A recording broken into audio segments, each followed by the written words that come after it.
जो गांव हैं और बड़े गांव हैं उनको पहले चरण में हम लेंगे। फिर वहीं पे परिवार पहचान पत्र का भी कैंप उस दिन लगेगा। वहीं पे पेंशन संबंधी और बाकी जो फसल बीमा और बाकी जो है वो वहीं लगेंगे, ताकि वो अपनी वहीं के प्लेटफॉर्म का यूज़ करके, ना कि सिर्फ सुनवाई नहीं होगी, वहाँ पे वो प्लेटफॉर्म भी लगेंगे, सो दैट वो वहीं पे अपनी निराकरण ऑन द स्पॉट हो सके, समाधान जी। तो सर नूंह के उपायुक्त विश्राम कुमार मीणा ने पुन्हाना उपमंडल कार्यालय पर समाधान शिविर में लोगों की समस्याएं सुनी और समाधान के लिए संबंधित विभाग के अधिकारियों को दिशा निर्देश दिए। देखिए ये रिपोर्ट। उपायुक्त विश्राम कुमार मीणा ने कहा कि अगर अगली बैठक तक इन शिकायतों का समाधान नहीं हुआ तो अधिकारियों के खिलाफ कार्रवाई की जाएगी। समाधान शिविर सरकार की पहल के तहत सभी उपमंडल स्तर पे समाधान शिविर और हेडक्वार्टर स्तर पे समाधान शिविर चल रहा है। हमने इसमें साथ ही कनेक्ट किया है कि हमारे एसडीएम साहिबान उपमंडल स्तर पे लगातार जन सुनवाई भी कर रहे हैं 10 से 12 बजे के बीच। तो फील्ड विजिट के साथ साथ जो फील्ड की जो रिव्यू है और उसके अलावा जो नागरिक यहाँ से जिनकी इच्छा है या जिनका ऐसा विषय है जो हेडक्वार्टर स्तर पे है, तो उनको ना जाना पड़े, उनको किराया भाड़ा लगा के सर्दी में या नॉर्मल में नू ना जाना पड़े, तो ये एक पहल करी हमने। इसी तहत तावड़ू में हमने 3 तारीख को करी थी,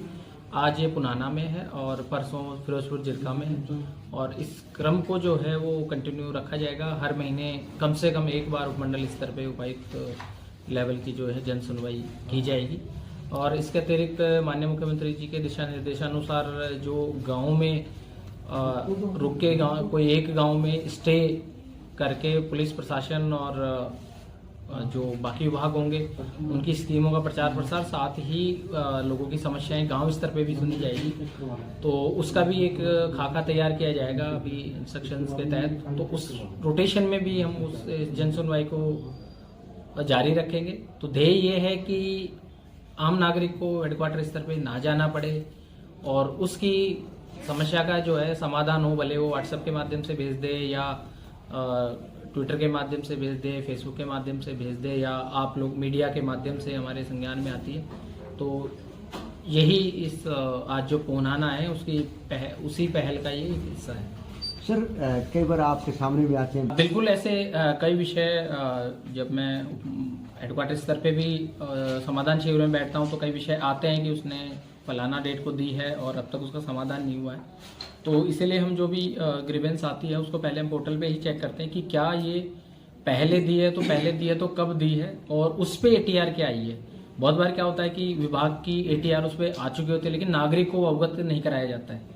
तो अब इसी दिशा में जिनके भी आवेदन चाहे रिजेक्ट हुए हों चाहे पेंडिंग हो, हम उस हिसाब से सरकार भी मॉनिटर करती है। और मैं भी डेली वहाँ जैसे बैठता हूँ तो पूरा हर दिन रिव्यू करने की इस विभाग की 2 पेंडिंग है तो क्यों है, क्या कारण है। पर इसमें ये जो विषय आपने उठाया है कि अगर उसका बार बार आने पे नहीं हो रहा है तो उनको भी हम स्पेशली मार्क कर रहे हैं कि भी ऐसा क्या रीज़न है, या तो हो सकता है उसकी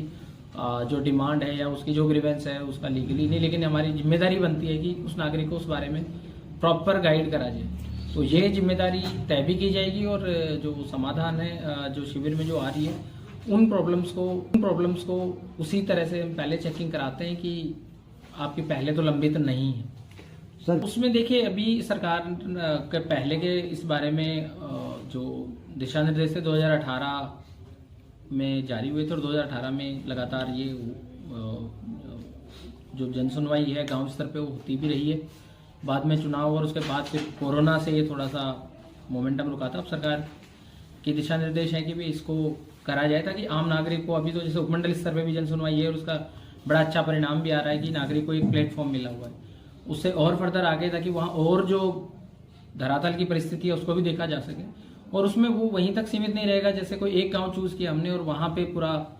प्रशासनिक अमला वहाँ बैठा हुआ है, तो बगल के गांव का कोई अगर ग्रीवेंस लेके आ भी गया या उसकी ग्रीवेंस है तो वो कोई सीमा तय नहीं है कि जी वो नहीं आ सकता या फिर वो अपनी ग्रीवेंस नहीं रेज कर सकता। तो इस तरह से हम कोशिश करेंगे कि वैसे कवर किया जाए जो उपमंडल से भी थोड़े दूरी के गांव हैं। उपमंडल के पास के गांव का आदमी तो इस समाधान शिविर में वैसे भी रूटीन में भी आ सकता है, तो हम उसमें भी ये कोशिश करेंगे कि जो दूर दराज के जो गांव हैं और बड़े गांव हैं उनको पहले चरण में हम लेंगे। फिर वहीं पे परिवार पहचान पत्र का भी कैंप उस दिन लगेगा, वहीं पे पेंशन संबंधी और बाकी जो फसल बीमा और बाकी जो है वो वहीं लगेंगे, ताकि वो अपनी वहीं के प्लेटफॉर्म का यूज करके, ना कि सिर्फ सुनवाई नहीं होगी, वहाँ पे वो प्लेटफॉर्म भी लगेंगे सो दैट वो वहीं पे अपनी निराकरण ऑन द स्पॉट। जून 2024 को माननीय मुख्यमंत्री जी ने सोनीपत से ही प्रोग्राम करा था। इसमें पूरे राज्य भर के जो ऐसे बीपीएल प्लॉट धारी है जिनको 2014 से पहले प्लॉट दिए थे लेकिन पोजेशन नहीं हुआ था या कोई जो लैंड थी वो लिटिगेशन में थी, तो उसमें दिशा निर्देश दिए थे कि उसको समयबद्ध तरीके से पोजेशन दे दिया जाए। और एक तो उसकी समीक्षा हम करेंगे जैसा आपने उठाया। दूसरा हम उसमें करेंगे कि मुख्यमंत्री आवास योजना एक्सटेंशन लागू की गई है जिसमें पहले चरण में 92 विलेजेस को लिया, उसमें नूंह के भी 5 विलेजेस हैं, उनको भी अब प्लॉट अलॉटमेंट किए जाएंगे जो पहले की स्कीम में कवर नहीं है और अब नए पात्र हैं। और पूरे हरियाणा से इसमें 5,20,000 के करीब आवेदन आए हैं, उसमें नूंह जिले के भी कई आवेदन हैं। तो अब इसको इस समीक्षा को जो एक्सटेंशन स्कीम है प्लस जो पहले का जो बता रहे, आज भी एक नई गांव का आया था नागरिक जिसका ये ही समस्या है, तो इनको फिर जिला परिषद के साथ हम एक्सटेंसिवली समीक्षा की जाएगी और इसकी जो है प्रोग्रेस कि भाई 10 जून से अब तक कितनी प्रोग्रेस हुई और आगे की एक अगले 3 से 4 महीने की एक रूपरेखा तय करके और इसको प्लॉट उसको पोजीशन भी दिलवाएंगे ताकि वो एक छत के नीचे जो सरकार का विजन है वो अपना आवास बना सके। सर माध्यम से नागरिकों से भी अपील करूंगा कि जो रोड है वो पब्लिक ट्रांसपोर्ट के लिए, उसी की वजह से फिर जाम लगते हैं, कई बार दुर्घटना भी उसमें होने का अंदेशा रहता है, दुर्घटना भी हो जाती है इस तरह से। तो ये एक तो मैं अपील करूंगा पहले शुरुआत जो हमारा मुहिम रहेगी उसके बाद हम गांव वाइज मिशन मोड पे जो हमारे अभी इसीलिए उपमंडल स्तर पे हम जो रिव्यू भी कर रहे हैं रेवेन्यू का, साथ साथ हम तहसीलदार और बीडीपीओ के माध्यम से ये भी है कि ये चीज़ें सो मोटो ना कि नागरिक आए, तो हम आगे एक इस पे चर्चा भी करें कि जो गांव के बंद रास्ते हैं या इस तरह की जो विषय हैं इन पे कैसे हम टेकअप करके आगे कर पाएँ। पर इस तरह के अगर कोई भी आपको भी आते हैं वो हमें अवगत कराएं और एसडीएम साहिबान को, तहसीलदार बीडीपीओ को भी अवगत कराएं। इसमें 0 टॉलरेंस है, ये चीज़ टॉलरेट नहीं की जाएगी और रास्ता जितना उसका ROW है वो प्रॉपरली मेंटेन हो। सही है, मिनिस्ट्री चालू करने से पहले थोड़ा सा कड़ी में ही ये समीक्षा रिव्यू है। सबसे पहले जो कि मेन जो विभाग है राजस्व से हम शुरू कर रहे हैं, तो चारों सब डिवीजन का रिव्यू हमारा 9 को हो जाएगा। 9 के सब डिवीजन के बाद चाहे वहाँ मैन पावर की कमी हो,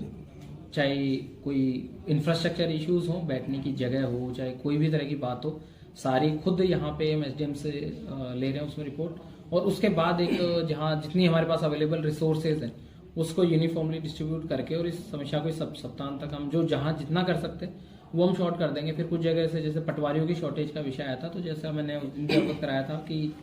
ऑलरेडी सरकार ने पटवारी रिक्रूट कर लिए हैं, वो ट्रेनिंग में चल रहे हैं, तो जिले को भी उसमें पटवारी मिलेंगे। तो शायद इस पूरे 2025 वर्ष में हमें पटवारियों की कमी नहीं खलेगी। सिमिलरली ग्राम सचिव की भी है, और क्योंकि हमारे मेन फील्ड फंक्शनरी है जो ग्रास रूट लेवल पे आम आदमी जहाँ जिनकी समस्याओं को समाधान करते हैं, आम आदमी की पहुँच एकदम तुरंत सुनवाई हो, तो ये समस्या भी लॉन्ग टर्म में तो सॉर्ट हो जाएगी। पर शॉर्ट टर्म में हमें 6 क्लर्क मिले, तो जहाँ भी ये छोटे इश्यूज हैं उसको